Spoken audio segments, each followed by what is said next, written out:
આવી ગઈ છે બે આવી ગઈ છે તમારા રિઝલ્ટની ડેટ બેટા આવી ગઈ છે તમારા આતુરતાનો અંત હવે આવી ગયો છે તમારા મહેનતનો પિટારો હવે ખુલવા જવા જઈ રહ્યો છે ઓફિશિયલ પ્રેસ નોટ આજે ન્યૂઝપેપરમાં આવી છે કે 10માનું અને 12માનું રિઝલ્ટ ક્યારે આવવાનું છે હવે ડેટ આપણે જોઈ લઈએ ભાઈ ગુજરાત બોર્ડ ધોરણ 12 નું 4 મે સરપ્રાઈઝની વાત એ છે કે સાયન્સ અને કોમર્સ નું રિઝલ્ટ આ વર્ષે પણ સેમ ડેટ જ આવવાનું છે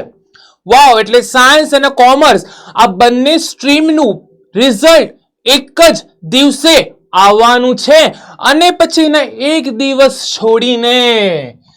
10માનું રિઝલ્ટ આવવાનું છે મારા વહાલા મારા દીકરા બિલકુલ ચિંતા કરવાની જરૂર નથી બિલકુલ ધગધગ બિલકુલ ના થવું જોઈએ બેટા એટલું યાદ રાખજો જીત મળે તો અભિનંદન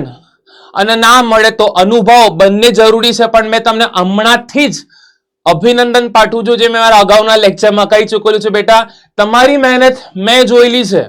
અને મને મારી મહેનત પર ભરોસો છે ને તમારી મહેનત પર ભરોસો છે બિલકુલ ચિંતા ના કરતા જે એટલું યાદ રાખજો જે પણ થશે ને એ બેસ્ટ થશે એ જે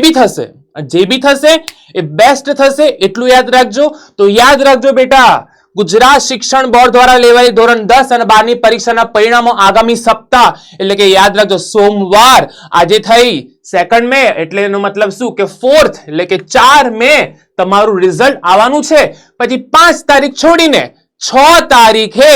તારીખે તમારું એટલે કે 10મા ધોરણનું રિઝલ્ટ આવવાનું છે બરાબર છે ધોરણ 10 અને ધોરણ 12 સાયન્સ તેમજ સામાન્ય પ્રવાહ 15 લાખથી વધુ વિદ્યાર્થીઓ પરીક્ષા આપી છે એટલે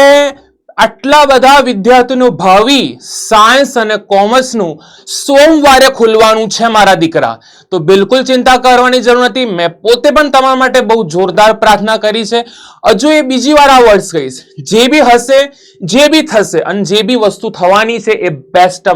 થશે મેં મારું વિધાન પાછું કરીશ અગર જીત મળશે ને બેટા તો અભિનંદન અને જો ના મળીને તો અનુભવ આ બંને બહુ જ જરૂરી છે જે છે એ બેસ્ટ છે સારું થશે તો બેટા તમને બધાને શુભેચ્છાઓ પણ શુભેચ્છા પાઠવતા પહેલા બધાને મેં અભિનંદન કહીશ તો બધાને મારા તરફથી અને મારા પીડબ્લ્યુ ટીમ તરફથી તને બધાને અભિનંદન તો મળીએ છે બેટા